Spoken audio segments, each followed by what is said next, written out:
Hey guys, I'm Urazi. This story is all about what if Naruto was the owner of a bakery. Orario, the city of adventurers, and home to the strongest familias across the world. Fighting monsters and trying to get a handle on their crazy deities' personalities can be hard work. It's a good thing a blonde shinobi with a talent for baking walked into town and opened up shop. Before we proceed with the story, please like and subscribe to this channel if you liked the video, and don't forget to check the description for the other works of the author if you liked the story. Let's start. Chapter 1. Baked Divinity. Just a little bit more, Naruto muttered to himself, standing precariously on the top of a ladder with a paintbrush in one hand and a tin of paint resting between his feet. His tongue poked out between his lips, his hand moving a mile a second with orange residue flicking through the air and staining the ground below and the shirt he was wearing. He was never the best at drawing, and he was no sai when it came to the skill, but he could manage something as simple as this. As long as he kept the paint inside the line, he'd consider the endeavor a success. Behind him, walking the streets of Orario, multiple people stopped and watched as the blonde talked to himself, watching and waiting to see what he was doing. They were all very curious to see what he was doing. Separated into 8 sections, Orario, otherwise known as the dungeon city of Orario, was home to strongest adventurers the world had to offer, and home to the only dungeon in the world. A city of adventures, and adventurers. A city of gods, and monsters, where heroes were born and their deeds became famous. When the gods of Tenkai came down to the mortal world, they created the Tower of Babel to keep the monsters from spilling out across the land, and gifted mortals with their blessing. With the blessing of the gods, mortals became capable of fighting against the creatures that plagued them for so long. Groups soon began popping up across the dungeon city, and soon they became dubbed as familias. Dozens, if not hundreds of familias scoured the landscape, both inside and outside Orario, as each one tried to make a living for themselves. Some were small, and some over 100 strong, each led by a god or goddess, who came to view the recipients of their falna as their own children. The falna increased with the more experience, otherwise known as excelia, they gained, and could be read by their familia deity-like chapters in a storybook. It was on the edge of the west and northwestern sectors where the shinobi found himself. The building had been abandoned for months before Naruto appeared within the city of Orario, taking it over and renovating the whole building to make it look as good as new. Until now, the building had been an old noodle store for more than 30 decades, first opened back in the day when the city was hosting the old Zeus and Hera familias. Now though, the owner had long since retired and closed up shop, leaving behind an empty building that bordered on disrepair.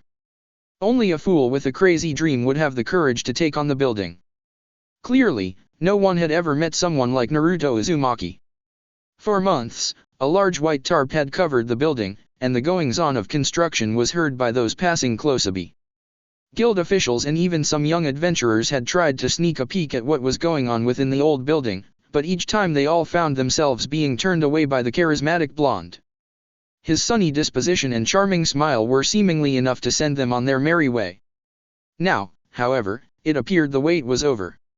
One morning the tarp was gone, and in its stead was a refurbished building looking brand spanking new. One wouldn't have thought the building was potentially more than a century old.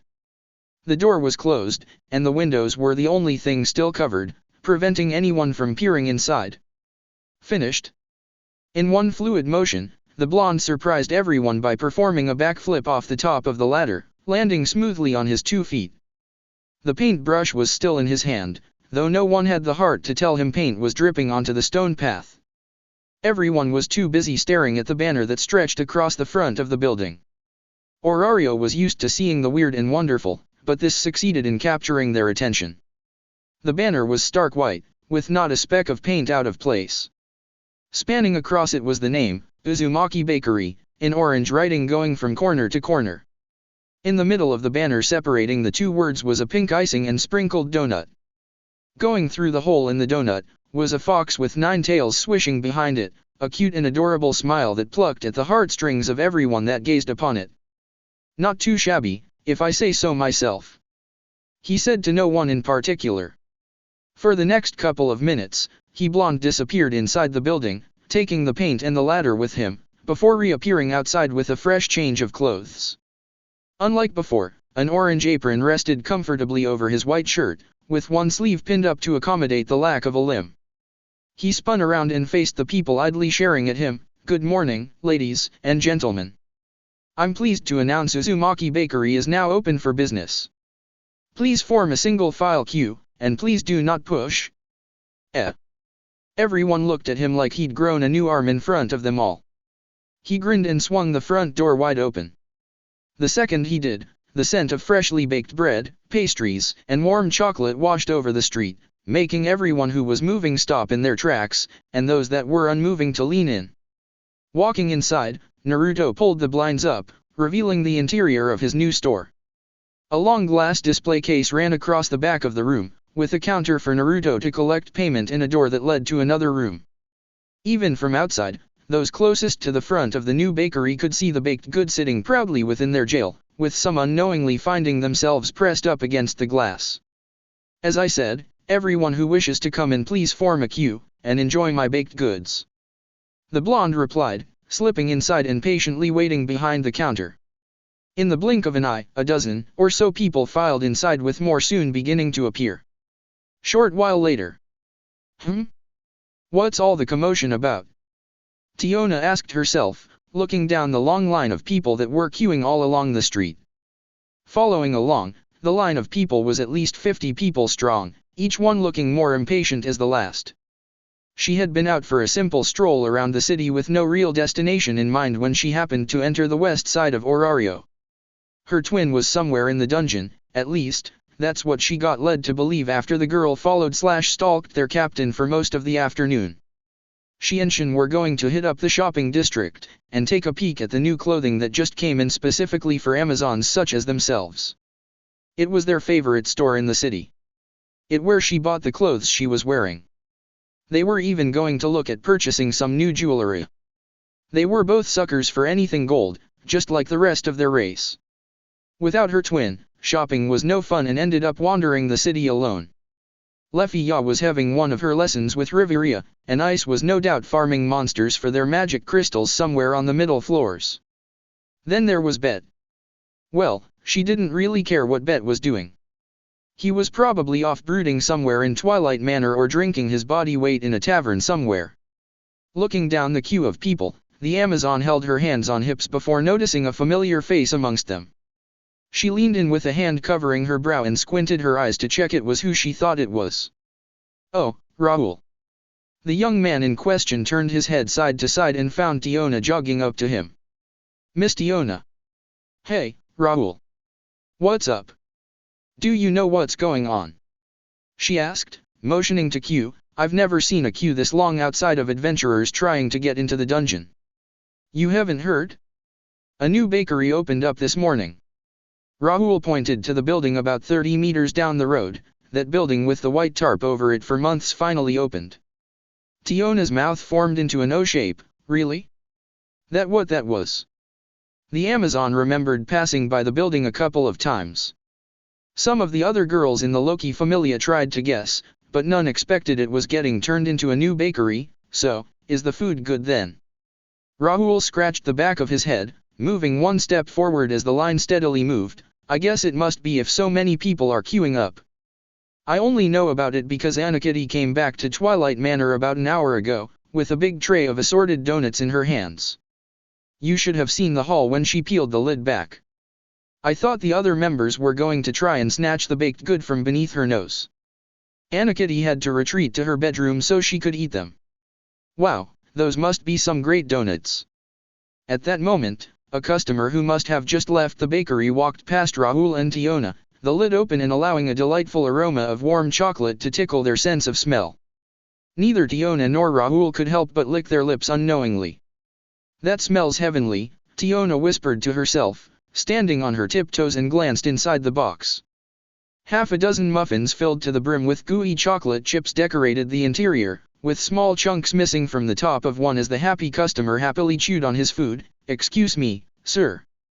What kind of muffins did you get?" "Huh? Oh, Amazon of the Loki Familia, right." The guy must have been an adventurer if he recognized her. By the mask he wore, he must have been from the Ganesha Familia. One of the level 1s, or level 2s, Double chocolate chip muffins with a gooey chocolate center. They're so good. I can't wait to take these home so my god can try them too.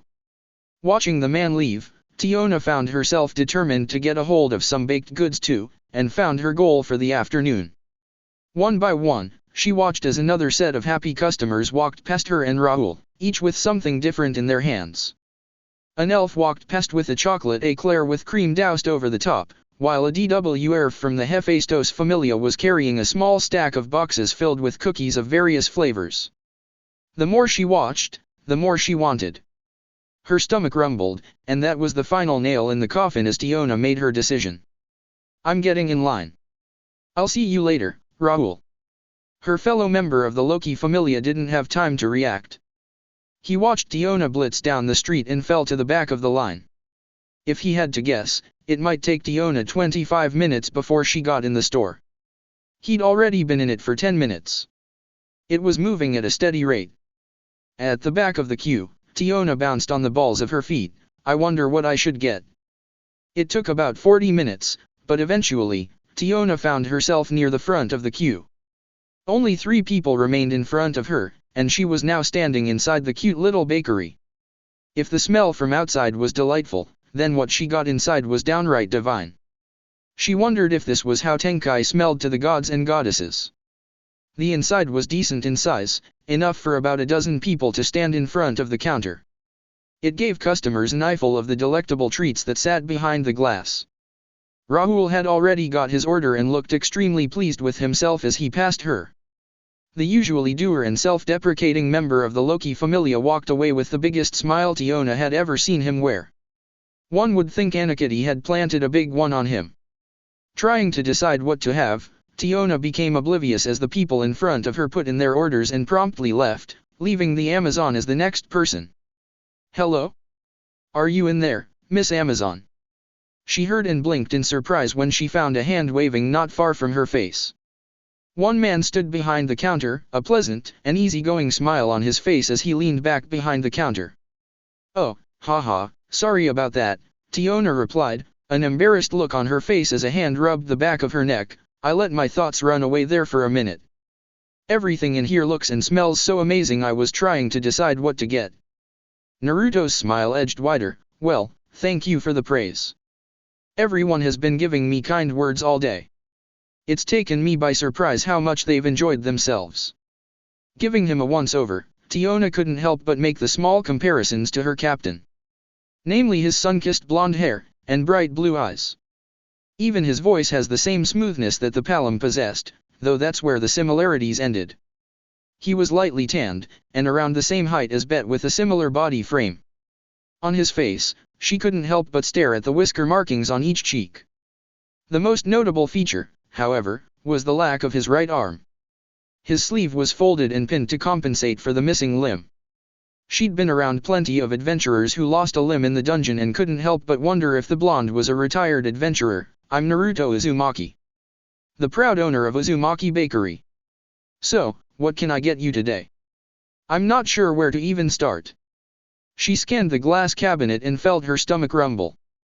It all looked so good. I heard someone from my familia return to our headquarters with a bunch of donuts. That could be good. She tapped her chin and looked at the wide variety of donuts neatly lined up behind the glass. The ones Anakity brought to Twilight Manor looked appealing and delicious. I'm Tiona, by the way. It's nice to meet you, he greeted, before replying with, and that's a great choice. Any preference? Allergies I should be made aware of.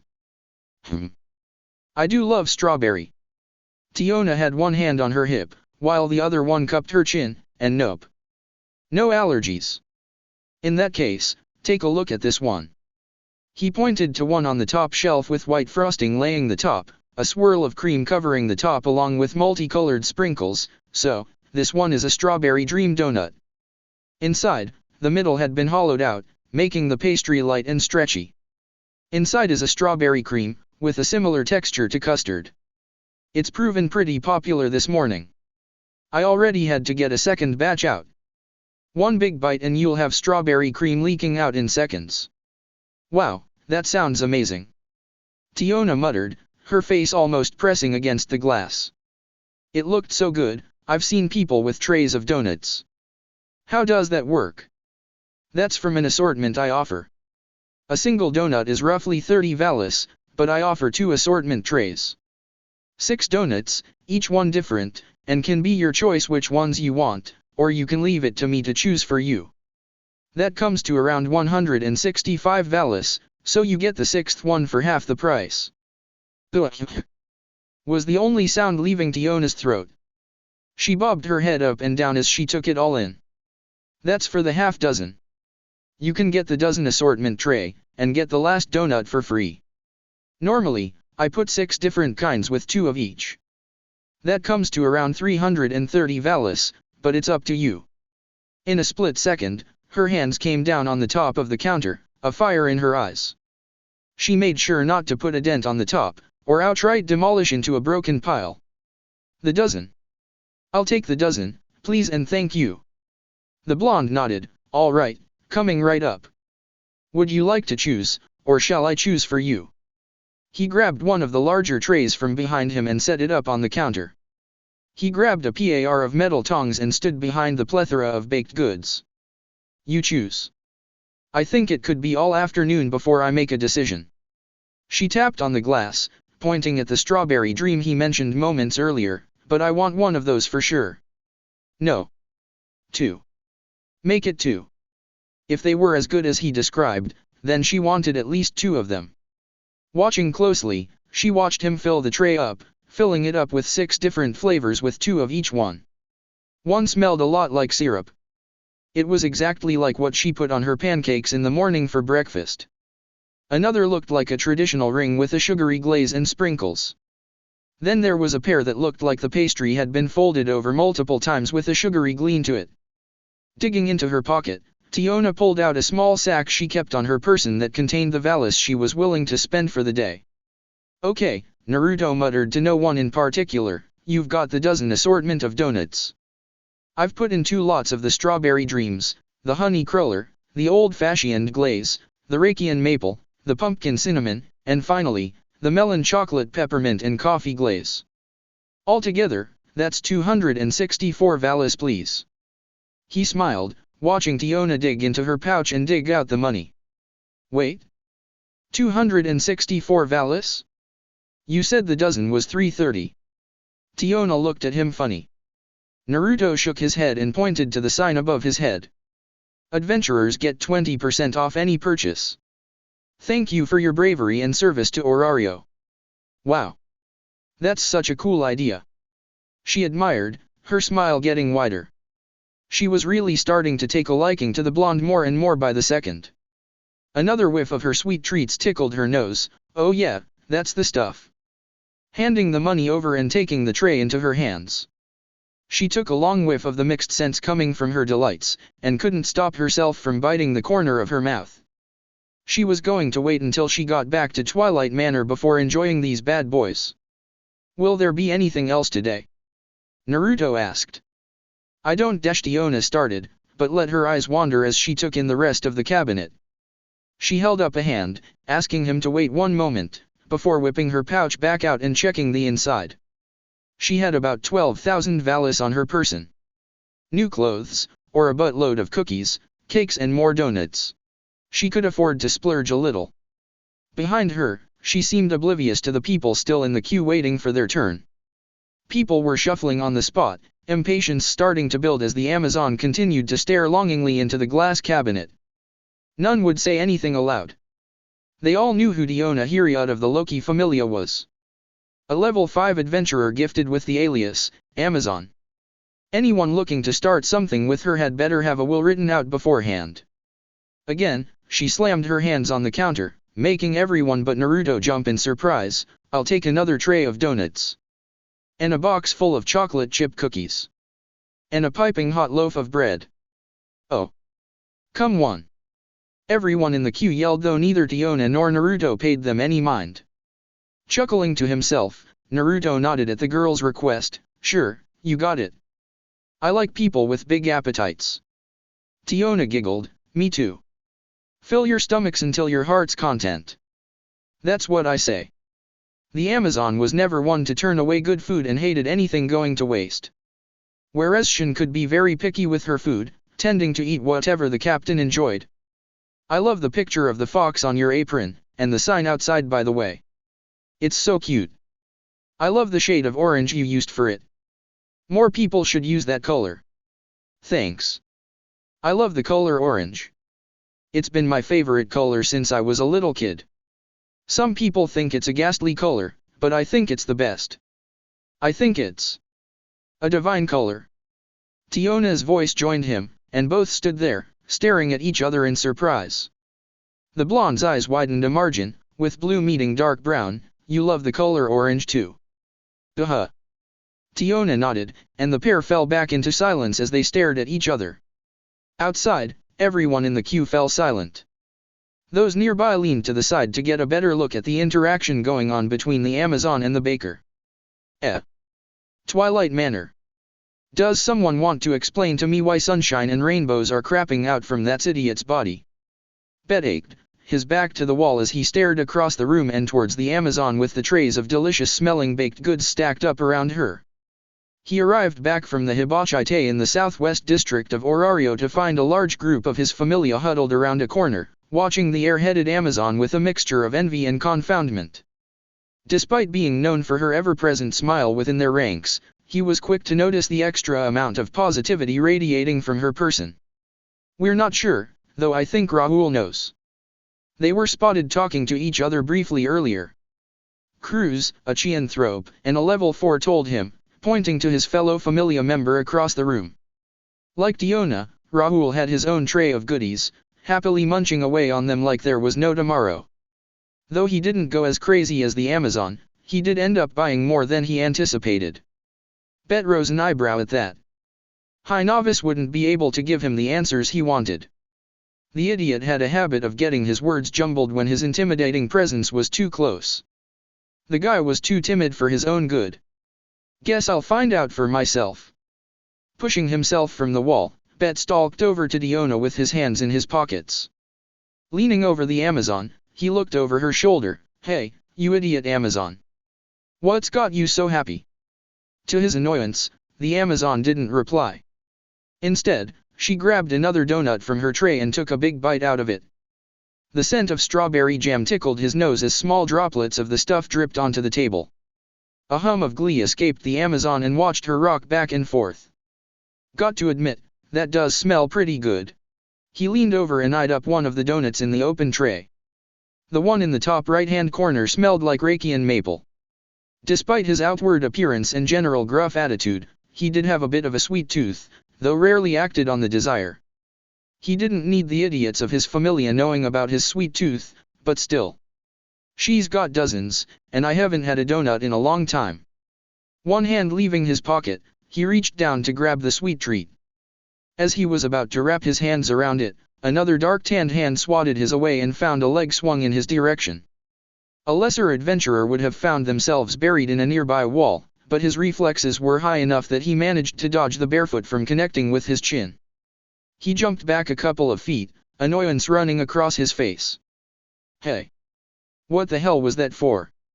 Don't take my goodies, you mean old werewolf. Get your own. Tiona told him, sticking her tongue out at him and blowing a raspberry. In one quick motion, Tiona scooped up her trays of baked goods and jumped over Bet. Landing softly on her feet, she ran past the other members of her familia with great speed and dashed up the grand staircase that led to the living quarters. One would wonder how someone could carry so many trays of baked goods in their arms, but she wasn't a level 5 for no reason. To everyone watching her retreat, they would have guessed it was the delicious baked goods that were making her smile. They were partly correct. So far, everything she'd eaten had been heavenly and tried to savor every bite. The strawberry cream, in particular, was her favorite. But no. What was making her smile wasn't just her treats, but the kind blonde man that stood behind the counter who had the sweetest smile and kindly blue eyes she'd ever seen. Tiona giggled as she pictured his face. Later that night at Uzumaki Bakery. Whoa. What a busy opening. Naruto muttered, his hand running through his hair as his clones finished up sweeping the floors and cleaning the counter.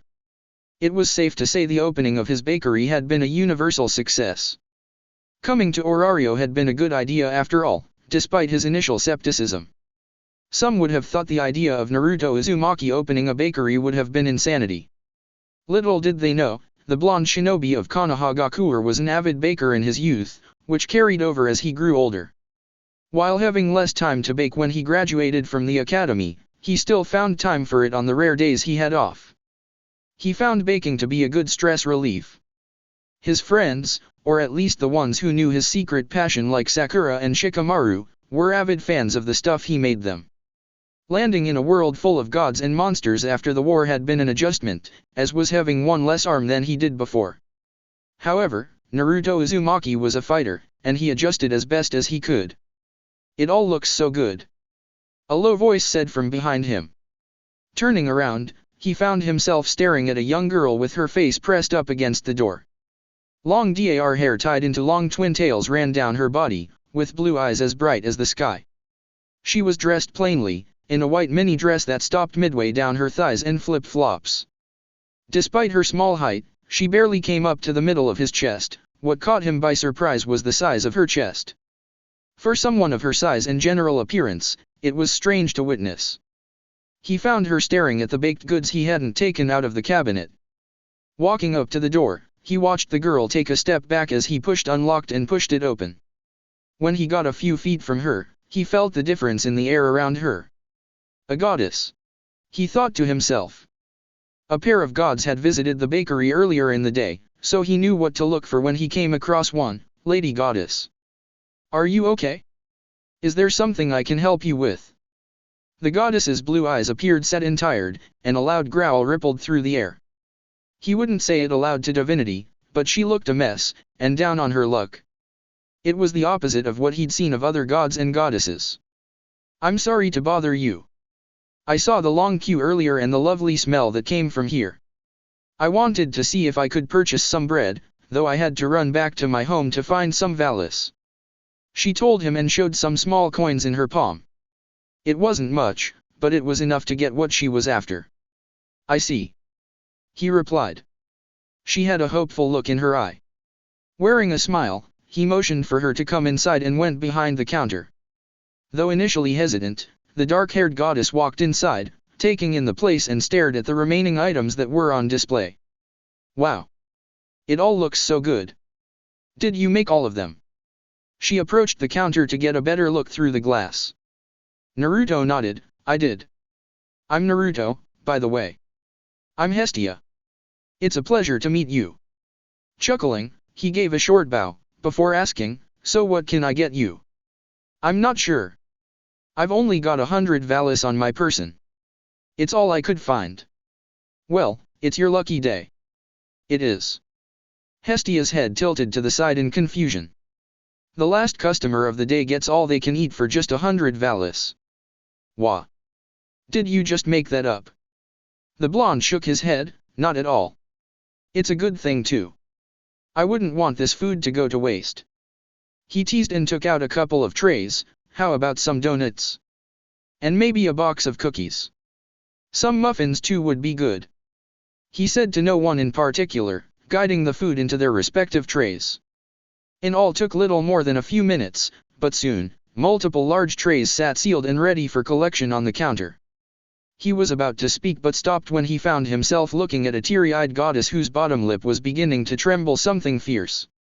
Long cascades of tears ran down her cheek, leaving small droplets on her dress. Goddess? Are you okay? Muyuu. You're so kind. Hestia sobbed out and put the 100 valise on the counter before bringing her hands up to wipe her eyes. Why can't everyone else be more like you? She plucked the tissue that Naruto was offering her, and used it to dab her eyes. I thought coming down from Tenkai would be a breeze, but it's so much harder than the others let on. Oh? So you came down recently? If she was brand new to the mortal world, then he had to guess she hadn't yet found her bearings and was still trying to adjust. Gods aren't allowed to use their power, otherwise known as arcanum, effectively making them as strong as a mortal. The goddess nodded and picked up a cookie from one of the trays. Duh. I came down 6 months ago, and my good pal Hephaestus let me stay with her while I get settled, but then she kicked me out a week ago. Naruto nodded, continuing to listen to her plight. She said I was mooching too much off her, and told me I had to leave. Now I live in a basement beneath a ruined church, and I have no money. What's worse is no one wants to join my familia. Oh. It sounded like she had it rough. For an all-powerful goddess who was likely used to getting what he wanted whenever she wanted, and possessing the ultimate powers anyone could have taken away from her, coming down to Gakkai must have been a rude awakening for her. By the sounds of it, Hestia may have been a lazy goddess, who didn't understand the concept of working for the things you wanted. Hard work paved the way to success. In a way, it was like looking at a child who didn't understand the value of hard work. He couldn't deny her situation tugged on his heartstrings. She was lost and confused in a world she didn't know. He knew what that was like better than anyone. Sometimes, all it took was a gesture of kindness from a stranger to help tip the scales, and he had an idea of how to help. "You're going to be an idiot again, aren't you?" He heard from the back of his mind. "You don't have to help every person you come across, you know." He shrugged, "But she needs it. There's nothing wrong with helping someone out when they're feeling low." He could picture Kurama rolling his red eyes. "Someone else will come along. You've done enough with all the food you've given her." He grinned. "Someone has come along, and that person is Naruto Uzumaki." Naruto reiterated to the Biju in the back of his mind, "Hey, Goddess Hestia. I have an idea. It's a bit out there, but I think it could be the answer to your problems. It would help me too." He tapped his chest with his thumb. "Huh? You do?" Hestia asked, half a cookie dangling between her mouth. "What is it?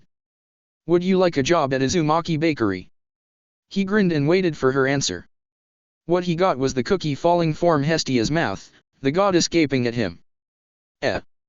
Chapter 2.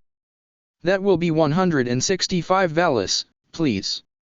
Hestia thanked, taking the money in exchange for the half-dozen tray of donuts sitting on the counter. The young man in front of her wore a goofy expression with a blush dusting his cheeks.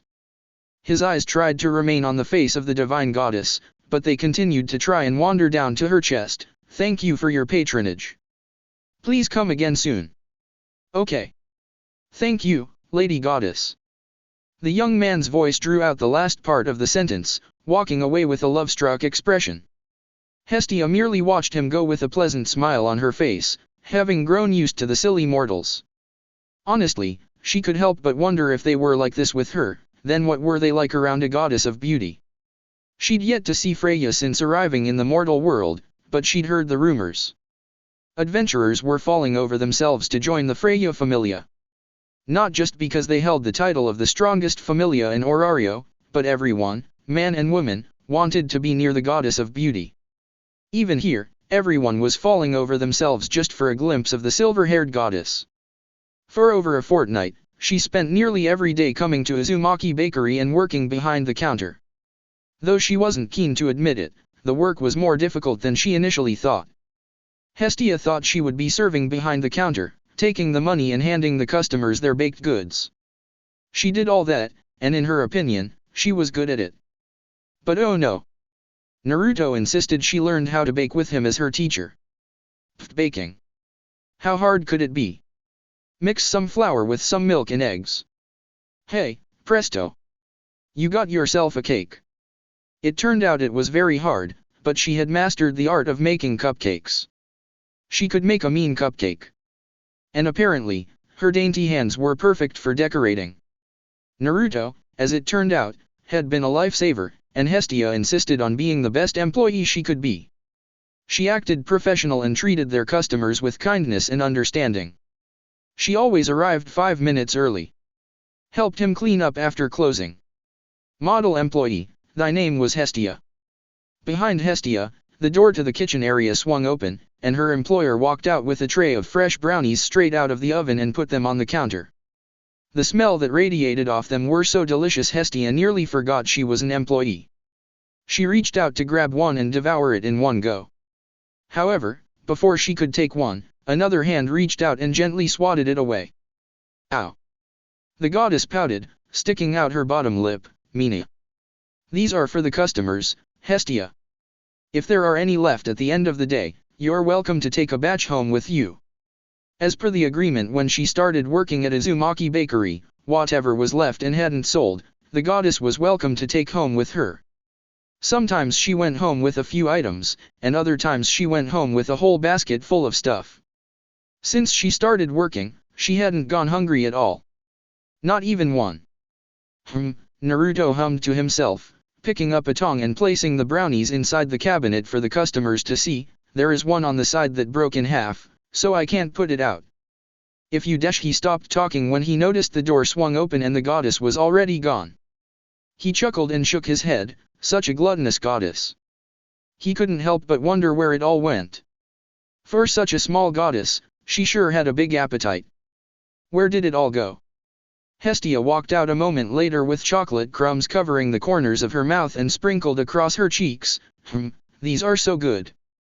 She let out a small squeal as she threw the last piece in her mouth, the taste of chocolate flowing over her sense of taste. Her hands shook in glee and swayed from side to side. Along the counter, Naruto couldn't help but laugh. If he didn't know she was a goddess, he'd have guessed she was a hyper kid. Grabbing a napkin, he handed it to Hestia, who took it with a quick thanks and wiped the chocolate crumbs away from her face. Don't forget, your break is coming up in the next 15 minutes. Naruto reminded. Looking up at the clock, it was a little past 1 in the afternoon. Every day, Hestia got a 45-minute break to enjoy whatever lunch she prepared for herself that day. Sometimes she stepped out and picked up food elsewhere, such as the Jagamaru-kun stand a few streets over. The short goddess had a love for the potato croquettes. I won't. I can't wait to get out of these stuffy shoes. She wiggled her toes inside the shoes and made a pouty face. I still hate that you make me wear these. My poor toes feel all constricted. The blonde gave her a look. It's hygienic, and no one wants to smell your feet when they walk inside my bakery. I wear flip-flops. That doesn't really solve the problem. Grr. In response, Hestia blew a raspberry his way, and he could have sworn her twin tails were moving in conjunction with her arms. In return, he made a motion with his hand for her to shoo, and go back to the counter. The action got a growl from the goddess, but she did so. Though, not before knocking her two fists together in his direction. He could be so infuriating. Where was the nice young man she met during their first meeting? Smoothing down the front of her apron, Hestia looked across the counter with a bright smile and towards her next customer. Sorry for keeping you waiting. How can I serve you today? She asked, before blinking in surprise at the person across from her and releasing an excited, Hephaestus. Hello, Hestia. Naruto, having been midway from going back through the door that led to the kitchen, stopped, and found himself turning back towards the counter. He was about to put the finishing touches on some freshly baked donuts, but his curiosity won him over. Across from Hestia was a woman, who Naruto had to admit to himself, looked more like a divine being than his employee did. She stood a little bit over average height, with a sharp face and slender frame. Her hair reached to the bottom of her neck in crimson waves and one eye the same color. A black eye patch covered the other side, leaving everything beneath hidden away. She dressed differently than the dark-haired goddess, being in a white dress shirt with the collar unfolded. Black pants covered her bottom half along with knee-length boots and wore elbow-length gloves across her arms. Naturally, he'd heard of the goddess, Hephaestus. It was hard not to have heard of the smithing goddess. Her Familia was famous across the world. They produced the best weapons and tools this world over and were one of the few Familias in the world that didn't rely on income from the dungeon. The members of her Familia produced weapons, armor, and all kinds of equipment adventurers needed to survive the hostile condition that sat in wait for them. They were one of the wealthiest familias in Orario and one of the most influential. He'd seen the emblem on many of the weapons carried by adventurers whilst walking the streets. Though there were other smithing familias within Orario, she and her children were number one. It's so good to see you, Hephaestus. What brings you here today? Oh, nothing much. A few of my children were telling me about this little bakery that just opened up, the red-haired goddess replied, her arms crossed against her chest. Then they mentioned a petite and busty goddess was working there, and I had to come and see for myself. Hee hee, yep, that's me, Hestia admitted smiling, scratching the back of her head in slight embarrassment. I've been working here for 2 weeks now. It's flown by so quickly, but I've learned so much. That's good. It's nice to see that you're not sitting beneath that church basement I found for you, letting the days roll past doing nothing while Orario strives ever forward. The lone eye belonging to the taller goddess shifted direction and stared at the tall blonde who on the other side of the counter with Hestia, and this must be the young man who owns the bakery. I am. My name is Naruto Uzumaki. It's a pleasure to meet you. Naruto said, replying politely with his usual smile, and offered a small bow. Welcome to Uzumaki Bakery. Any friend of Hestia is always welcome here. Hephaestus politely nodded, thank you for having me. Though, I feel I must be the one to thank you for taking Hestia on. She can be a real problem goddess when she wants to be and has a lazy streak in her like no other. I almost tripped over my feet when I heard she got a job. Hey. I'm not that bad. For the first 6 months after arriving in Genkai, you spent it lounging around my Familia's manor, eating our food, drinking our liquor, and sleeping all day. Hephaestus gave Hestia a pointed look with a rather sassy-looking expression, which is what you did back in Tenkai. Hestia grumbled but said little else. As much as she didn't like to admit it, Hephaestus wasn't wrong. The petite and busty goddess had developed a lazy streak. She should have had some more pep in her step when she arrived in the Genkai, but it was difficult to break old habits. I maybe could have been a bit more considerate. She replied, I didn't mean to mooch off you. I know, and at least, you are trying to rectify your behavior. The red-haired goddess held out her hand, you have a job, money to your name, and a new friend. I'd say you're on the up and up. I guess, but no one still wants to join my Familia. It takes time to build a Familia, Hestia. Just give it time. Hephaestus reasoned, you can't rush these things. Fine, I guess I can do that. The smaller goddess replied, trying not to let it get her down. She just wanted to show everyone she could be a great deity too. People like Hephaestus made it look easy. Even Loki, as much as she loathed to admit it, had proven to be a good leader, hence why her Familia was one of the strongest. She just needed to find the right people. The goddess turned and looked at Naruto, hey, Naruto. Do you want to be in my Familia? No, thanks. At least think about it. The blonde chuckled and patted Hestia's head, sorry, Hestia, but I didn't come to Orario to become an adventurer. Besides, his hand turned to the stump where his arm used to be, I'm not sure a man with one arm would make a good first member. Thanks for offering. He turned his attention to Hephaestus, who stood quietly and felt her lone eye gazing at him, I'm a baker, and since you're here, is there anything you like the look of in my humble bakery? The goddess hummed as she leaned forward, her lone eye peering into the glass cabinet. Her original plan was to check up on Hestia and make sure her oldest friend was doing okay. However, being inside Uzumaki Bakery, the word of mouth she heard from her Familia appeared correct. The delightful smell of freshly baked bread and warm melted chocolate ticked her sense of smell like few things could. Since she was here, why not splurge a little, and take home some treats? I suppose I could. I have a small gathering to attend later with Demeter and Freya. Afternoon tea at the Demeter Familia's home. I could take some treats with me. Sure, that sounds like a good idea. Do you see anything that takes your fancy? A number of these baked goods looks good, Hephaestus said, though her eye continued to trail along until stopping at the end of the glass cabinet, but I think I'll take some of these. I think these could go over well with the other ladies. Naruto walked the cabinet on the other side and smiled, lemon poppy seed cupcakes with blackberry frosting. Good choice. Those have been very popular today. How many can I interest you in? I think a dozen could be good. The other deities have a bit of a sweet tooth. If these are as good as they look, I think they'll go down very well. Naruto nodded and grabbed a pair of metal tongs. Careful picking them up, he placed them inside a box before sealing the top shut. To add some color to the white container, the goddess watched Naruto tie a red bow around it. It looked very fancy to the naked eye. She was impressed, and it took a lot to impress the goddess of one of Orario's top familias. It appeared Hestia lucked out with the young man. If they were as good as they smelled and appeared, then a few of the other deities living within these walls might pay the blonde a visit.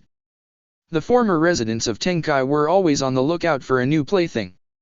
Exchanging the money to Hestia, who placed the coins into the register on the counter, the red-haired goddess turned towards the door. "It was nice to meet you, Naruto Uzumaki. Please continue to keep an eye on my wayward friend. I know firsthand how much of a pain she can be. I'm still here, you know." Hestia frowned. Her cheeks were puffed out, reminding Naruto and Hephaestus of a chipmunk with too many walnuts stuffed in their cheeks. "How rude." Naruto smiled and placed his hand on top of the short goddess's head, ruffling it like an adult would a child. "I'll try my best." Hestia tried to bat his hand away with little success and glared at him like a puppy, saying that, "She has proven herself to be a good little worker. I don't regret hiring her for a second." "Moo, you don't say stuff like that, you blonde dummy." With his kind words, Hestia's gloomy face did a 180, now appearing proud of herself with her chin up high. That was just like Hestia. She walked on air every time someone praised her. Yeah, Hestia was going to be just fine. This Naruto seemed like a good one. Phew, finally. I thought we were never going to finish. Tiona spoke, walking down one of the many streets of the northwestern district of Orario. Her arms were behind her head, taking large, exaggerated-looking steps. Strapped to her back was a bag more than twice her height and 4 times as thick as her body. On a regular person without the grace of the gods bestowed upon them, the backpack would have crushed them. However, as a level 5 adventurer and a member of the Loki Familia, and that meant she was one of the best there was. She could carry something twice as heavy as the bag, and it would be next to nothing for someone like her. "You think Ice and the others are back yet?" To the right side of her, the elder Hiria twin walked in tandem with her sister, though at a more leisurely pace with an identical-looking bag strapped to her back. A yawn escaped her mouth, trying and failing to cover it up with her hand. "I don't know. Maybe." Shin replied, "We've been out all afternoon. Dusk has already come and gone. I wouldn't be surprised. We'll probably be one of the last back." "Oh, okay." Tiona shrugged her shoulder, her ever-present smile still on her face. "Don't you think all this equipment is overkill? Isn't the captain going overboard with all this stuff?" A frown marred the face of the older twin, turning her head to face Tiona. "Nothing the captain does is without reason, and he knows firsthand how dangerous the lower floors can be. He's read the notes and journals left behind by the Zeus Familia so much he could quote them like he was there." The Loki Familia were a day away from another expedition, spearheaded by their captain, Finn. Orario knew him as braver. It wasn't the first expedition the twins had been on, but the work put in indicated its importance. The goal was to reach the safe zone on floor 51, and from there, push down to level 59. If successful, it would be the furthest the Loki Familia ever delved into the dungeon. It was a mighty goal, but Loki Familia was one of the 2 familias in Orario that could pull it off. The frown worn by Shin soon changed into a glare. "Don't doubt what the captain orders us to do. He knows what he's doing. He's the best captain a familia could ask for." The glare soon changed in a lovey-dovey expression. A tinge of red dusted her cheeks, not to mention the most handsome. And the most dependable. And the strongest. "There she goes again," Tiona muttered, sighing in amusement as her twin started rambling on about their palom captain. Despite her words concerning the equipment they retrieved, the Amazon was excited to be involved in another expedition. Heading to the lower floors was the best way to test their mettle against the stronger monsters the dungeon had to offer. Not to mention, gain more Exelia. She and Shin both became level 5 3 years ago, and both felt they were gaining the ground on attaining level 6. It was the same for Ice and Bet, though she had overheard a conversation between Reveria and Finn that Ice had hit a wall in her pursuit of leveling up. This expedition and the lower floors were the best way for all of them to bridge the gap between them and Loki Familia's veteran trio. Her excitement was palpable, though it didn't stop the 17-year-old Amazon from spotting a familiar mop of blonde hair stood in front of Dion Sect's pharmacy. Her joy bloomed across her face and quickly left her elder twin in the dust as she raced over to greet him, leaving a confused Shin shouting out her name. Thanks to her level 5 speed, she reached him in no time and came to a skidding halt, kicking up a small cloud of dust in her arrival. "Hi Naruto. What are you doing here?" The blonde turned his head, blinking in surprise at the sudden arrival of the Amazon, before a smile wove its way onto his face. "Hi, Tiona. I haven't seen you in a couple of days." He looked at the bag on her back. "Looks like you've been busy." Tiona nodded her head. "My familia is going on a big expedition tomorrow. So my sister and I were collecting some of the equipment our captain asked us to collect. We've been out all afternoon." With that, the elder Hiriot appeared next to her, frowning at her sister, before turning to look at Naruto. Naruto dressed casually compared to his usual appearance at the bakery, with his sleeve hanging loosely around his missing limb. A small box was in his hand, with a trace of cinnamon lingering in the air. "So you're the one my sister has been talking about constantly. She says you make the best baked goodies in all of Orario." A kind smile appeared on Shin's face. "I'm Shin, this idiot's sister. It's nice to meet you." "It's nice to meet you too." He looked at the bag Shin also carried, saying, "It must be a big expedition if you guys have so much." "Really big. We're heading to the lower floors." Tiona performed some air punches with a comically serious expression. "That's where all the strong monsters dwell, so we're going to kick their butts." Naruto's smile widened a fraction. "I have no doubt. Just don't go getting too over your head. I don't want to lose my best customer just a few weeks after opening." "Ah, I bet you say that to everyone." "No, really. You're my best customer. You've dropped almost 5,000 valis alone in the last 2 weeks. You're definitely in the lead." "Oh." A swift hand from the elder twin swatted the back of Tiona's head. "Ow. Didn't I tell you to stop spending so much valis in one place? You're supposed to be saving your money to pay off the loan for your erga. Jubnia Familia won't be happy you're spending all your money on treats." The younger twin pouted while rubbing her head. "But it's also good." She couldn't help it. The donuts from Uzumaki Bakery were too good to resist. Her stomach always overcame any reason she could come up with in her head. Putting all that to one side, Tiona tilted her head and stared back at Naruto. "So, what brings you to the Northwestern District?" Naruto hummed. "Nothing, really. I closed up the bakery for the day and thought I'd go for a walk through the city. There's still so much of Orario I haven't seen yet, so I thought I'd explore for a bit." He nodded his head to the pharmacy behind him. "I came across the pharmacy and got caught up with the stuff in the display window. It took me by surprise."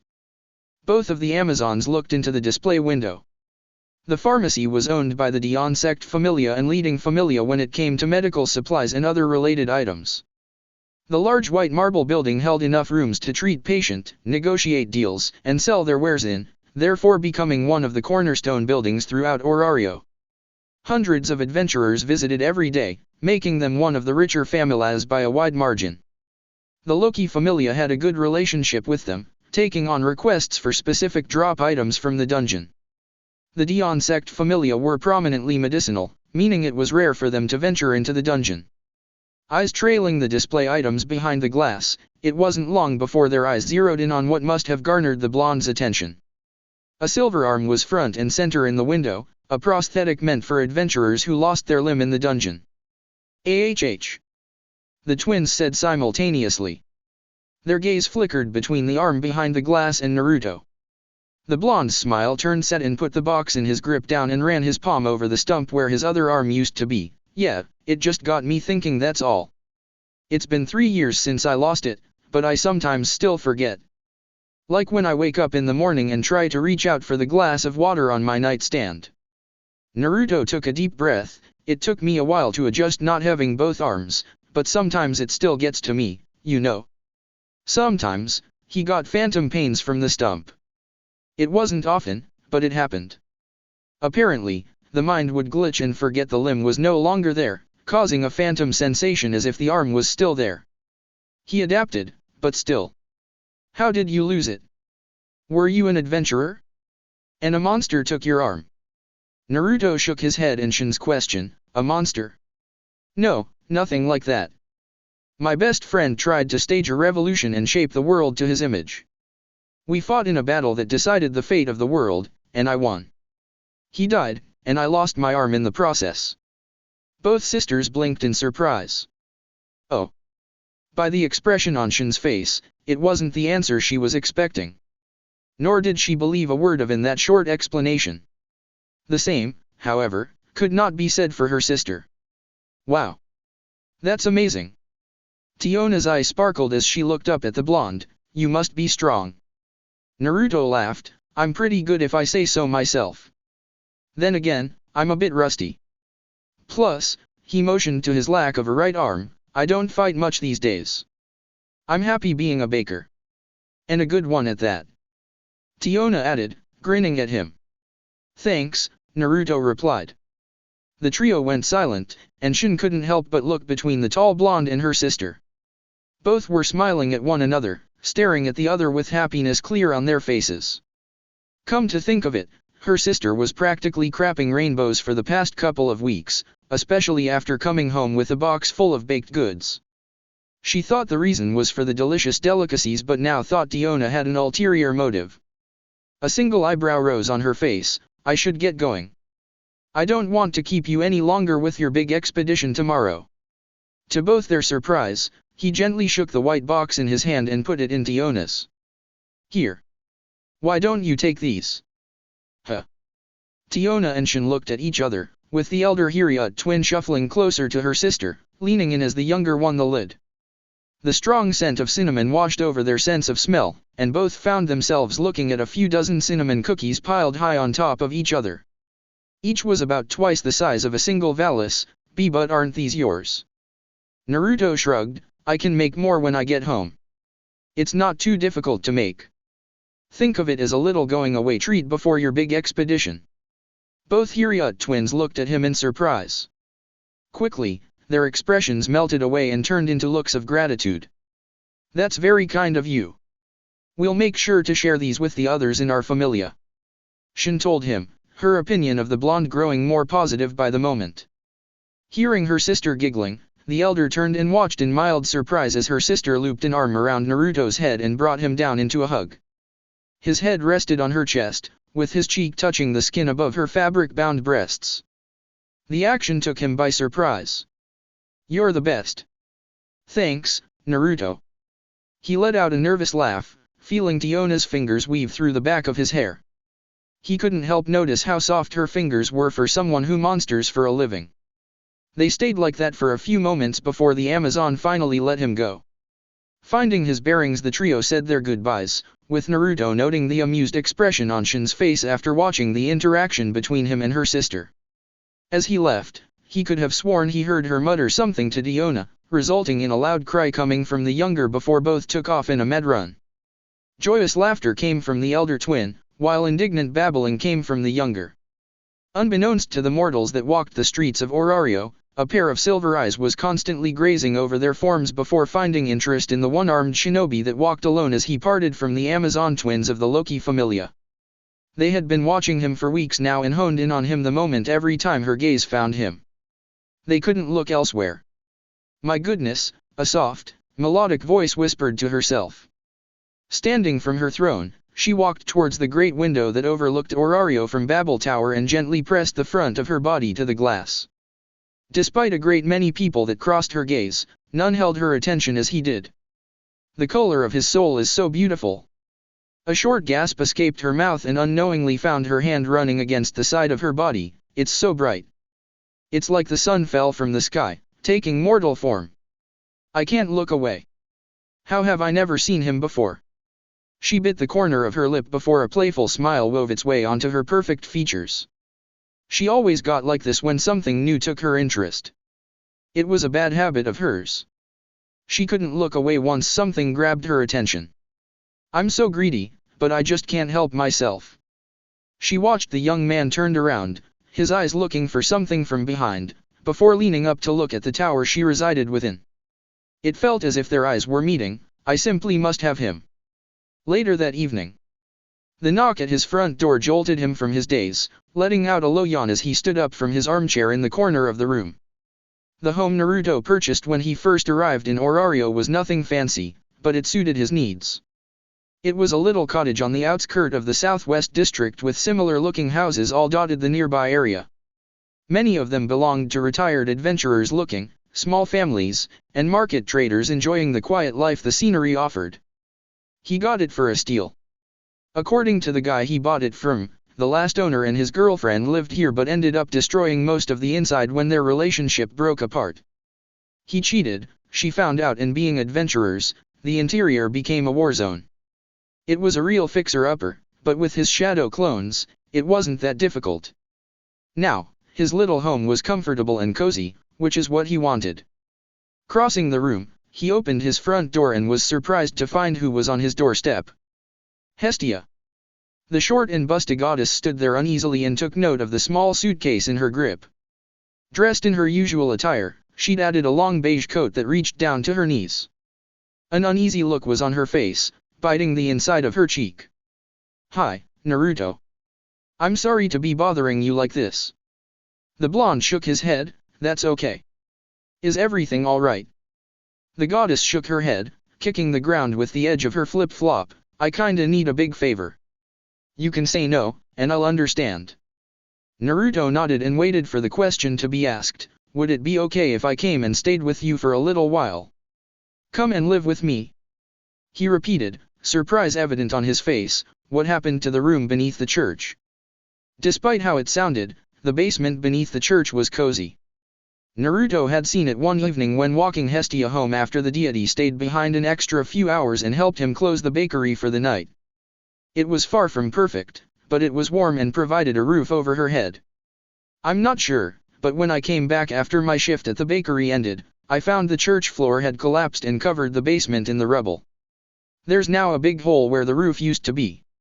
Hestia shuffled around on the spot. "I didn't really feel safe with it being so open. Anyone could walk in." Her first thought was to visit Hephaestus and see if her old friend wouldn't mind putting her up again until she could find somewhere else to live. Now that she had a job and was putting a percentage of her valise away to save, she could afford to start renting a little apartment somewhere by herself. However, he still didn't have enough for that yet, and it wasn't a realistic option right now. She already mooched off Hephaestus for months. She didn't want to fall back into bad habits, nor did she want her oldest friend in the world to think she was trying to take advantage of her. There were other gods she could have gone to that she had good relations with, but they had problems of their own. Takemikazuchi had only come to Orario in recent months along with his Familia. From what they made, a large part went back to support their shrine in the Far East. The other god, Miyake, was drowning in debt. All which remained of his Familia was his captain. She couldn't put him under more strain than already felt. That left Naruto. She'd only known him for a couple of weeks, but she thought it was worth a try. If he said no, that was okay. It meant she would have. "Sure, come on in." Huh. Hestia's eye went wide in surprise, glancing up at the smile that looked down at her.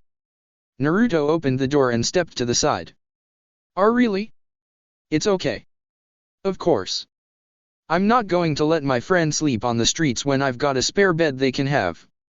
He explained and watched as she slowly walked inside with a dazed expression. "The room is kind of bare, but there's a bed, and the sheets are new and unused. We can get a wardrobe for you tomorrow if you like." Hestia idly nodded as the front door gently closed with a soft click. Slowly, her lips started to tremble, and it wasn't until she turned around and faced him did he notice the glazed look in her eyes.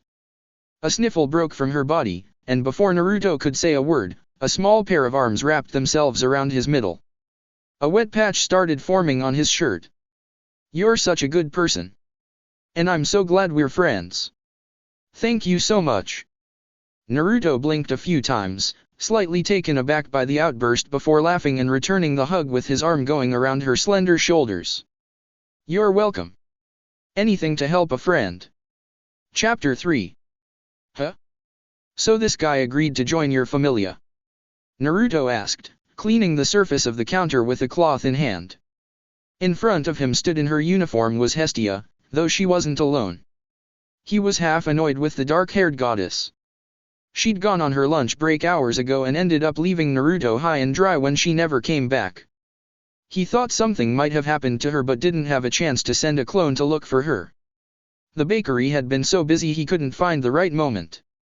The queues were going around the block. Midway through cleaning the bakery for the evening, half an hour after closing the doors, Hestia came trudging in with the biggest, silliest smile on her face. clutching the arm of some young teen who came half stumbling inside. Tilting his head as he got a good look at the guy, he couldn't help but compare him to a rabbit by his coloring. Light skin, red eyes like rubies and white hair stopping around his ears, he looked like the human personification of the tiny animal. He was younger than the blonde by some margin. If he had to guess, he was somewhere in his early teens judging by his height and frame. Hestia enthusiastically nodded his head, her eyes sparkling. Yup. This is Bel Cranel, the first member of the Hestia Familia. Hearing his name, the white-haired teen stood a little straight and audibly gulped as he held out his hand. It's nice to meet you. When a moment passed and his hand remained idle in the air, it was Hestia who gently tapped him on the shoulder and pointed out he was holding the wrong hand out in greeting.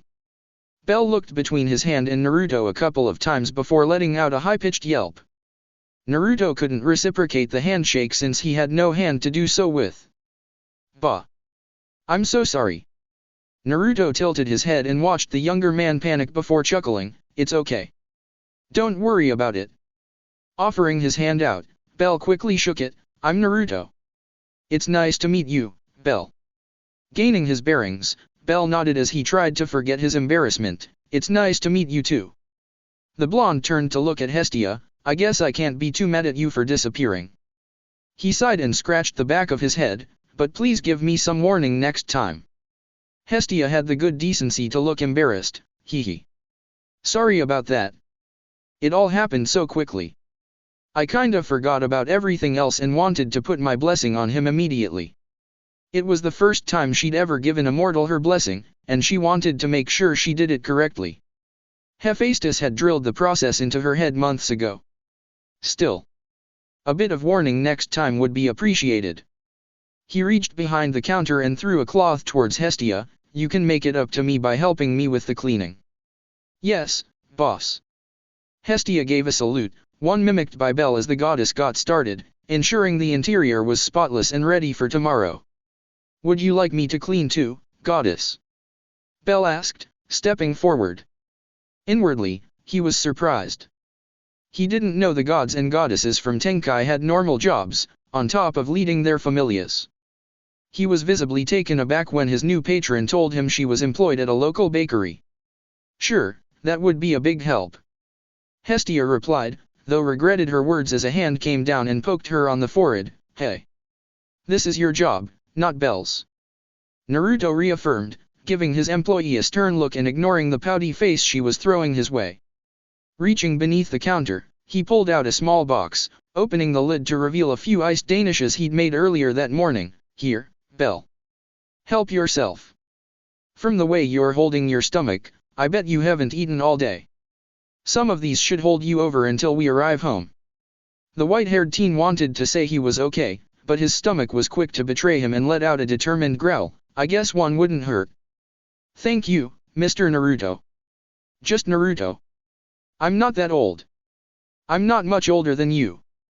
The blonde reaffirmed before turning to look at Hestia. I'm guessing he'll be staying with us. I hope that's okay.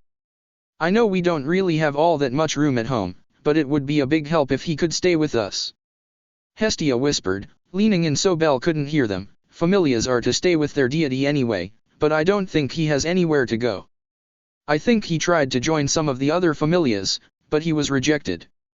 So, you weren't even his first choice? That's tough. Hey. I'm desperate for a familia of my own. I'll take what I can get.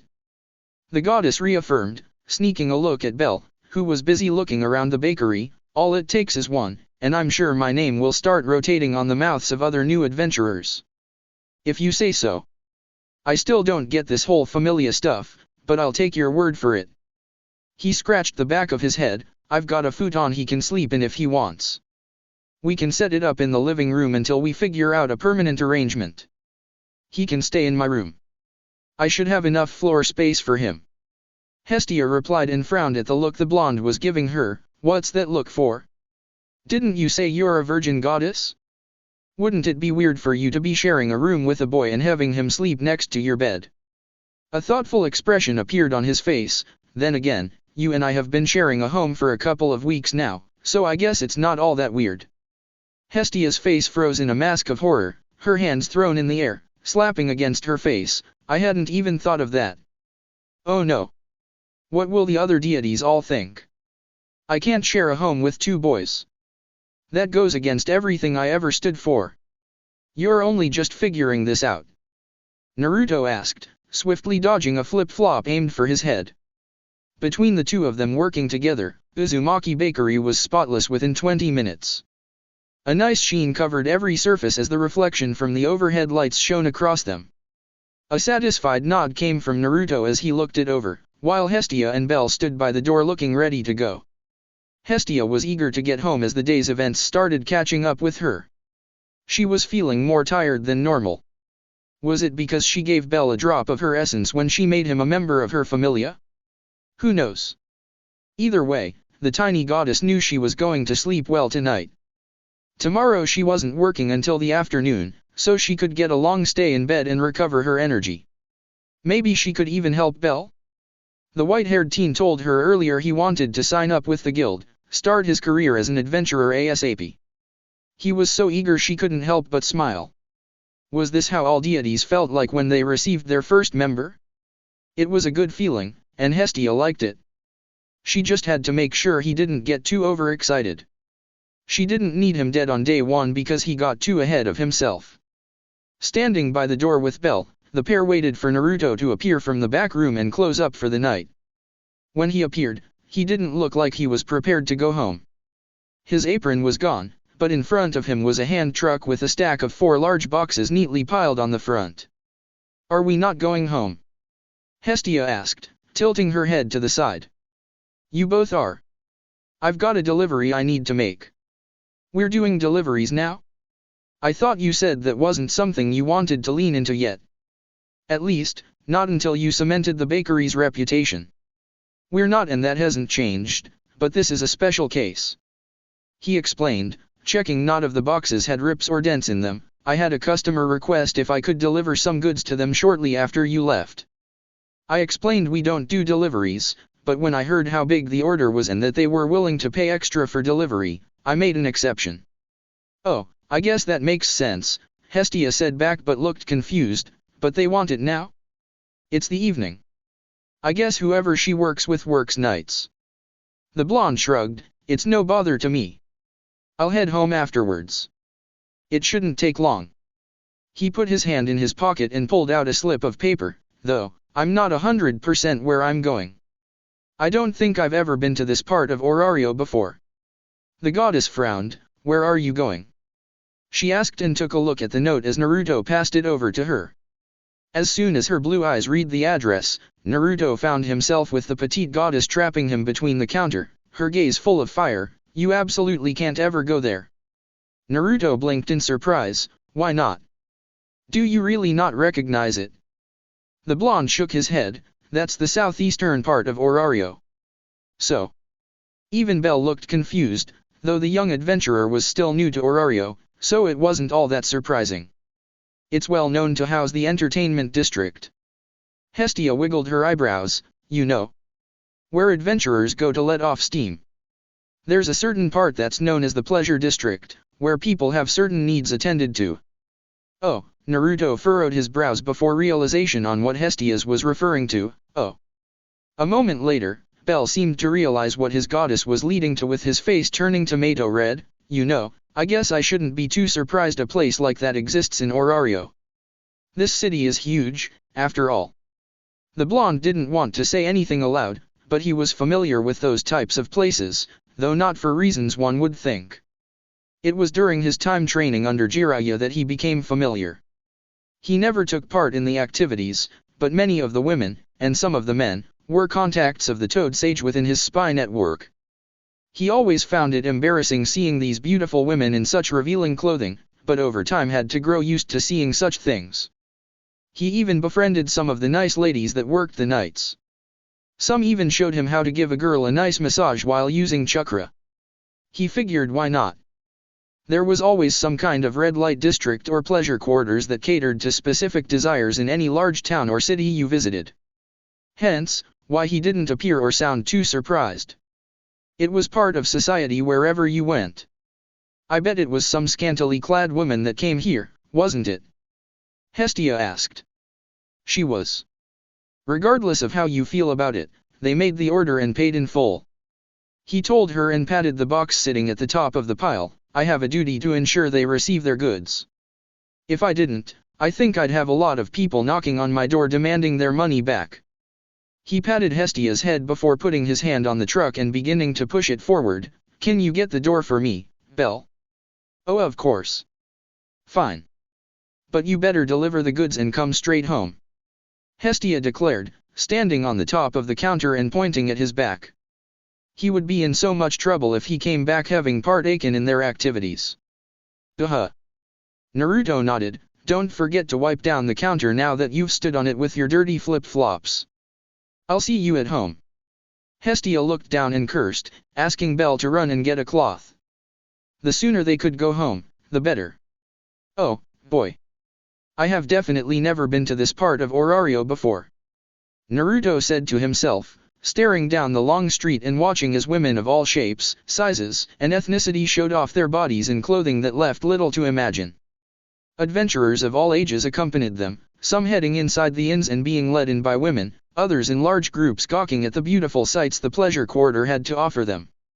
The area was lit up with a pinkish hue as if signaling to customers of their arrival to the land of sin. I think I can see why Hestia wanted me to stay clear of this place. This would be a virgin goddess' worst nightmare.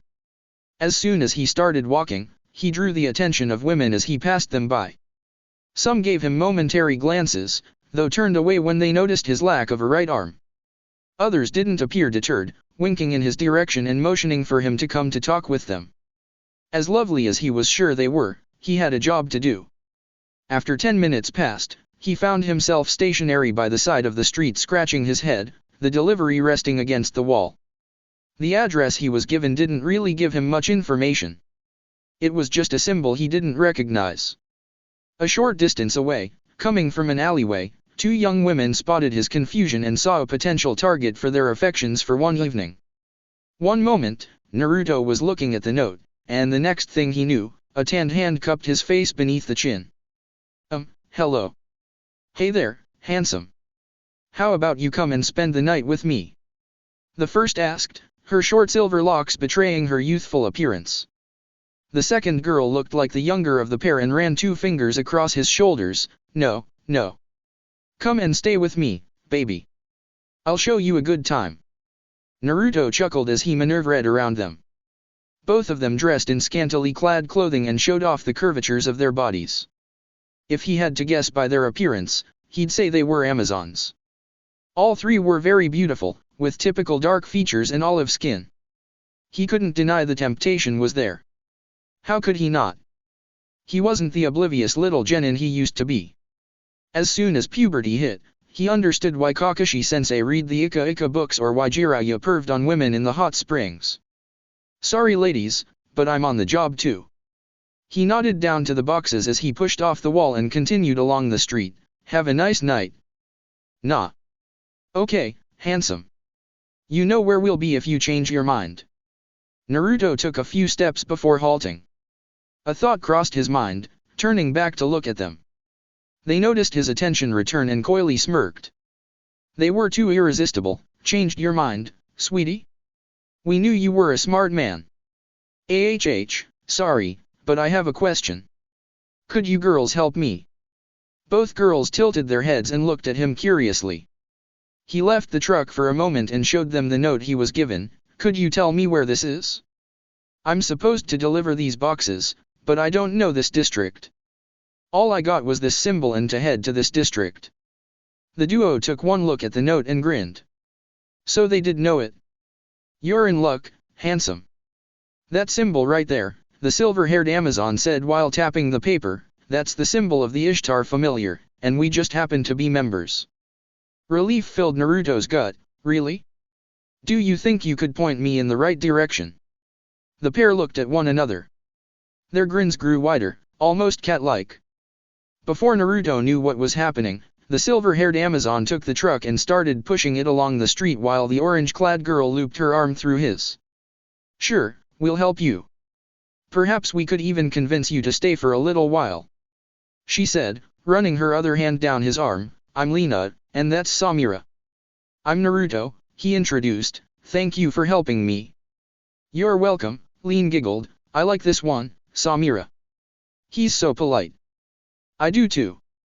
The Silvernet looked over her shoulder, smirking as she stared at the bonded. So, are you part of a Familia, Naruto? Naruto shook his head, nope. Just a simple baker. I haven't been in Orario long, but I'm enjoying getting to meet so many new faces. He looked around them, glancing at the variety of buildings. Are all the buildings in this place so diverse? We get clientele from all over the world. Orario's at the center, and it's only natural we try to cater to our visitors. Lina told him, her grip tightening on his arm, we want our guests to feel comfortable. As if they were back at home. She motioned for him to walk. Samira led the way, Naruto and Lina following closely behind as they made idle chat. The younger Amazon was very upbeat and seemed excited to talk with him. Speaking of Tiona, I wonder where she is in the dungeon right now. He hoped she was okay. They walked and weaved through the streets for 15 minutes with Naruto watching and observing as women and some men pulled their prey into their clutches, half dragging them inside the inn they worked for and disappearing in a fit of laughs and grunts. It was like he was stepping into another world. He'd crossed a threshold and walked into the land of sin and debauchery. The sights. The scents. The sounds. They overwhelmed the senses. He wouldn't admit it aloud, but he felt his own blood begin to heat up. Eventually, the vast interior of the pleasure quarter gave way, and Naruto found himself being led through a large stone courtyard. At the far end, he found himself staring up at an enormous tower that went narrower the higher it went. Pink lights lit up the bottom and got darker until the top half of the building was covered by the night, giving it an ominous feeling. It wasn't as tall as Babel Tower, but it was close. A large gate and wall surrounded it, though the gate was wide open with 2 guards placed on either side. Your prey for tonight. One of the guards, also an Amazon. Yeah, but he doesn't know it yet. Samira grinned, before nodding to the boxes on the truck, he's delivering some goods to the Familia. I think it's the delivery Shirei told us to be on the lookout for. You know what it is? No idea, but I doubt it's anything harmful. She pointed her thumb to Naruto, who merely smiled and waved, though it wasn't easy with Lina still clinging to his only arm. The guy's harmless. Fair enough, the guard leaned in with a frown on her face. This guy, though? He doesn't look like much. Samira shrugged, he seems sweet. It's mostly for Lina, but I can't deny I wouldn't mind a piece of him. He might only have 1 arm, but I know a warrior's body when I see one. As an Amazon, she knew a warrior when she saw one. His body might have been clothed, but she could feel the might of a warrior shrouding him. Not to mention, she could see the way Lina was feeling his bicep and gave her a cheeky wink as if to say she liked what she felt. Lead through the gate in a large set of doors, the blonde baker couldn't help but marvel at the interior of the tower. It was so fancy looking with paintings and murals decorating the golden walls with red carpets across the floor and diamond chandeliers hanging from the ceiling. A large set of grand stairs sat in the center that led up to a second level and multiple hallways leading off to parts unknown within the tower. Wow. So, this is your home? He asked, it's beautiful. Thanks for saying so, handsome. Samira motioned for him to follow, still pushing the truck as she and Lina led him down a hallway to the right. It's a bit grandiose for my liking, but I can't complain. We Amazons don't really care about such things. What kind of things do you care about? Lind was the one who answered, simpler things. Like, strength, fighting, strong men, birth. She bumped her hip against his, sex. She wiggled her eyebrows with both herself and Samira smirking as they stopped at a set of doors at the end of the hallway. The room was extravagant like the foyer, with comfortable sofas made of the purest fabric in a rectangle formation and coffee tables in the middle. Walking inside, Naruto was quick to notice someone was already inside, her legs perched on one of the tables. Like Samira and Lina, she was an Amazon and appeared older than both. There was a mature air around her in comparison, though she was no less beautiful. If Naruto was honest, he felt his blood heat up another degree when he saw her. Long dark hair was down her back and obscured her right eye, with red lipstick which complemented her violet eyes. Her clothes, if they could be called that, was little more than a purple piece of fabric wrapping around her breasts with golden jewelry covered her arms, ankles, and stomach. A see-through sarong wrapped around her waist, glittering against the light. Wow! He thought. He wondered if the woman could read minds because her expression turned coy and smirked. The blonde felt like a mouse being preyed upon by a cat. Aisha, what are you doing here? You're not out tonight. Samira, Lena. She greeted, standing up and wandered over to the trio. I'm taking some time for myself tonight. The men and women of Orario will still be there tomorrow. Her eyes wandered over Naruto's body. Who's your friend? This is Naruto. He's delivering those goods Shirei told us about earlier. Lena pinched Naruto's cheek. He looked so lost and helpless out in the corridor, so we thought we'd help and show him the way. How good of you, Lena. She prowled around the tall blonde, as if examining him from head to foot with a mischievous glint in her eye. I'm Aisha. It's lovely to meet you, Naruto. Even her voice had a husky tone to it that sent shivers down his spine. It's nice to meet you too. So, what do you have for us? Shirei didn't tell us what she ordered. Let me show you, he replied. Slipping out of Lena's embrace, much to the disappointment of the young Amazon, he carefully picked up each box, laying them across the largest coffee table. I own a bakery, and your friend, Shirei, placed a big order and asked if I could bring them over in the evening since you girls work nights. He flipped the lids open with all three Amazons leaning over to get a look inside. All three sets of eyes widened while Lena was already beginning to lick her lips. A whole variety of baked goods sat inside the 4 boxes. Some they recognized, while others they stared at in wonder, the aroma drifting through their sense of smell and making their stomachs rumble in desire. It all smells so good. Lena said. Samira nodded in agreement. It really does. If I knew these were in there, I would have helped myself to a couple on the way here. The blonde smiled at their enthusiasm. The first to reach into one of the boxes was Aisha. He watched her trying to pick where to start before pulling out one of the cakes wrapped in cling film for added protection. She inspected it, making a small rip in the covering and letting the scent drift through her nose. I can smell coffee. Some kind of coffee cake. The blonde nodded and walked next to her, gently prying off the cling film and putting it to the side. It's a blueberry and cream coffee cake. Aisha's mouth formed a tiny O shape. Those dark patches on the crust are the blueberries. It gives it a bit of a fruity kick. Absently nodding, Aisha broke off a large piece with her hands and took a large bite, passing over the rest to Samira, who gave it a quick inspection. That's delicious. Aisha muttered quietly and soon heard Samira say the same thing as she took a chunk for herself. You made all this by yourself. I had some help, but all the recipes are up here. He tapped his head. At the same time, Lena was grabbing some spiced cookies in another box and quickly found herself demolishing them off. Her face lit up like a kid. Behind her, by the doors, he noticed more girls, all of whom were Amazons, trickle into the room and make their way around the coffee table. Aisha, however, was keeping his attention firmly on her. My, what a talent you have. Aisha took his hand into her own. You made all this with this hand. When he nodded, his face went red when he found Aisha taking his index finger and putting it in her mouth. He strangled out some words but they came out as gibberish when he felt the tip of her tongue. Delicious. It makes a girl wonder what other talents you have hidden up your sleeve. Thanks. Her hands roamed his chest and his abdomen. By the expression on her face, she liked what she could feel. Lena and Samira had found a good one. Though, her gaze naturally went to his lack of an arm. Her fingertips roamed around the tied-up sleeve before he felt her eyes bare into his. May I?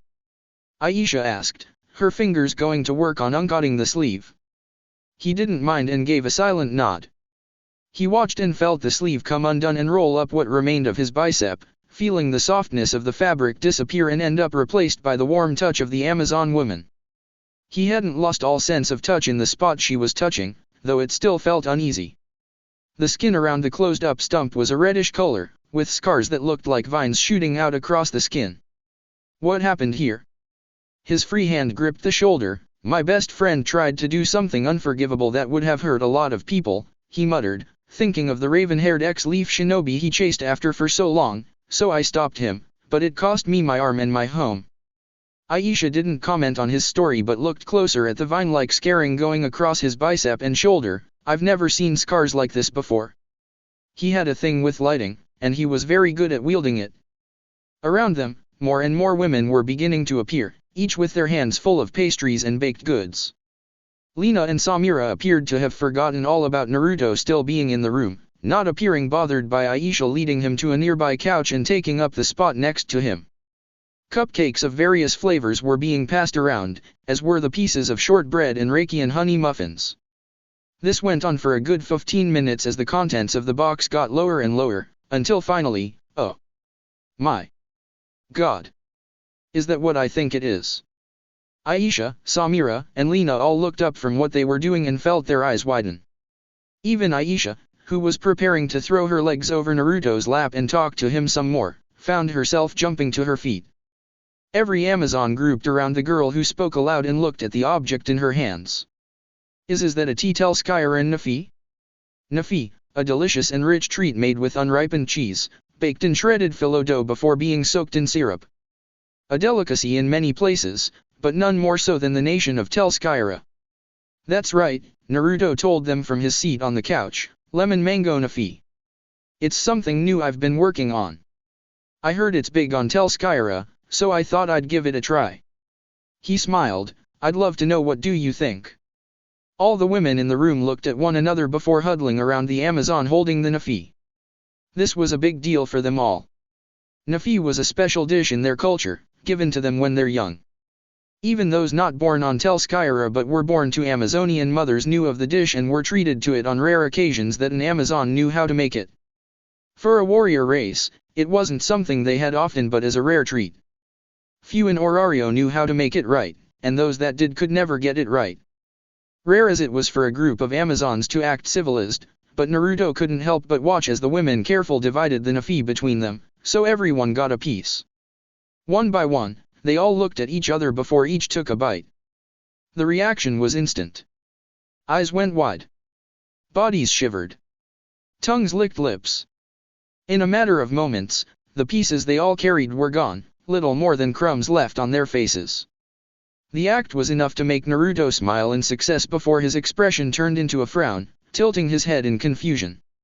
Each Amazon stood motionless and remained that way until he took a step forward. Slowly, their heads all turned and he found himself staring at a dozen predatory gazes, each with a glint that made him nervous. So, did you girls like Dash? You're never leaving this place.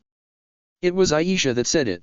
You're staying here, forever, and in return, her expression turned downright devious, and in a husky tone, she told him, I'm going to make you feel things you could only imagine. Oh, boy. He muttered. Hey. I brought him here. I should get to have him. It was Lina that shouted. The younger Amazon soon found herself pushed aside by Samira, who stared challengingly at the younger girl. I remember I brought him here too. That makes him as much mine as it does yours. Please, ladies. If anything, he's mine. Aisha announced, looking at the other Amazons with a superior aura about her, just try and take him. I'll fight anyone who tries to take my prey from me. This is going south very quickly. He thought. He knew Amazons were territorial over things they wanted or owned, but he didn't think a fight would break out because they wanted him. This was not what he hoped would happen when making his delivery. He'd been more worried about the night workers hitting on him or harassing him than a fight breaking out because they wanted him permanently. He spied a set of windows on the opposite side of the room, but it was right behind the arguing Amazons.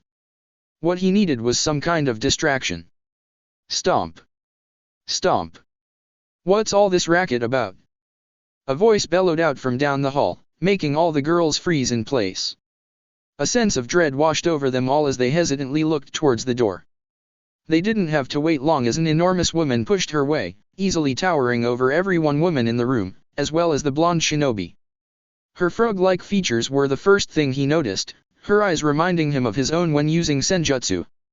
He took her appearance as the opportunity to sneak away. Tisk, get lost, Frine. Don't you have some helpless man to torture for the night? Aisha was the only one of the Amazons who didn't appear to back down when the large woman entered the room. "Pipe down, Aisha. Your scrawny behind doesn't stand a chance against me," Phryne retorted. Her eyes wandered over the small banquet laid out across the table, her tongue licking her lips as the smell of the baked goods wafted across her sense of smell. So that's what could smell. How delicious. She took one step forward but suddenly found herself blocked off by the other Amazons, who formed a wall around the table. Any fear had suddenly disappeared. They were protecting what was theirs. They weren't going to let a beast like Phryne Jamil take what was theirs. She took enough from them as it was.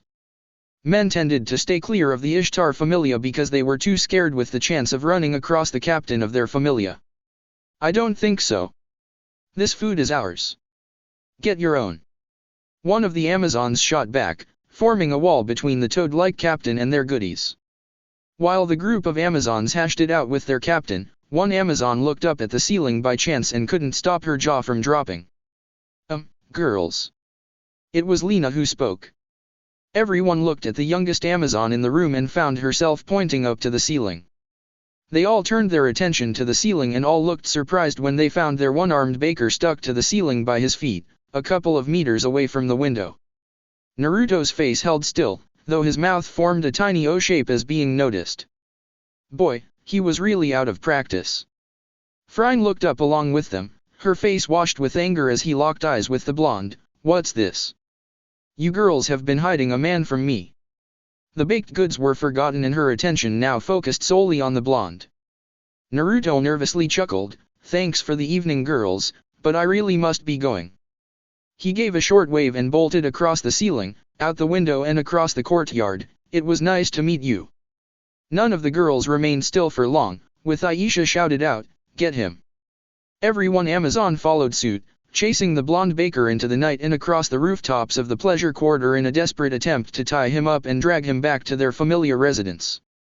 "Hey! You damn Amazon! Get your head together, would you?" Bet shouted from across the battleground, delivering a heavy kick to the jaw of a large rhinoceros-like monster with a steel-like hide covering the top of its body and causing said monster to sail through the air with a sickening crunch. He backflipped through the air and gazed angrily at the younger adventurer. Now is not the time to be zoning out. A few meters away, Shin appeared, somersaulting through the air and pile-driving one of the same monsters through the earth head first. She followed up by punching it square in the chest and ripping out the magic crystal in the center of its body. "Shin, why did you stop?" The younger twin frowned and found herself staring up the ceiling of floor 51. "I'm not sure. I suddenly have the urge to beat people into the ground and throw them in a hole." She tilted her head and looked at her sister. "Weird, huh?" Shin rolled her eyes, bringing out her knives and swiftly decapitating a charging rhino monster into nothing more than ash. "Well, if you feel that way, then take it out on these monsters. These fuckers keep multiplying, and they're starting to annoy me." Bet merely listened and rolled his eyes before jumping back into battle as another swarm started making its way towards their group. "Idiot Amazons. Why the hell did the captain stick me with you two? Why did he always have to get the short end of the stick? Go help, Ice, or something. Just don't get in my way." Speaking of said girl, a burst of air from behind Tiona signaled the girl's arrival to the battlefield, having already dealt with her opponents and was moving on to help the rest of her familia. Tiona got a quick glimpse of the blonde 16-year-old before barreling through the mob of monsters like a tornado, quickly wiping out 3 of them as she danced around them with little difficulty. Tiona shook her head, trying to forget her earlier distraction and swung her urga over her head, as if it weighed nothing. "Okay. I can't let Ice have all the fun." With that, she jumped high in the air and landed smack in the middle of the horde of monsters, and taking her earlier aggression out on her unsuspecting victims. "This place is nice." Bell found himself staring up at the ceiling of his new home, his arms tucked beneath his head and pillow thinking about the day's events. A futon had been set up for him in the living room, with Hestia loaning him a pillow from her obscene stash of pillows that decorated her bed. Did all goddesses have that many pillows? And did they all have to vary in size? He didn't know, but he wasn't about to question it. He'd finally been accepted into a familia after being rejected by so many others across Orario. He wasn't about to do or say anything that might upset Lady Hestia. It was a bit surreal to him, but he was thankful. This was going to be the start of his adventure, and he was going to make his grandfather proud. Lady Hestia had promised to show him the way to the guild hall before starting work tomorrow, so he could get registered as an official adventurer. It was unlikely he would go into the dungeon tomorrow.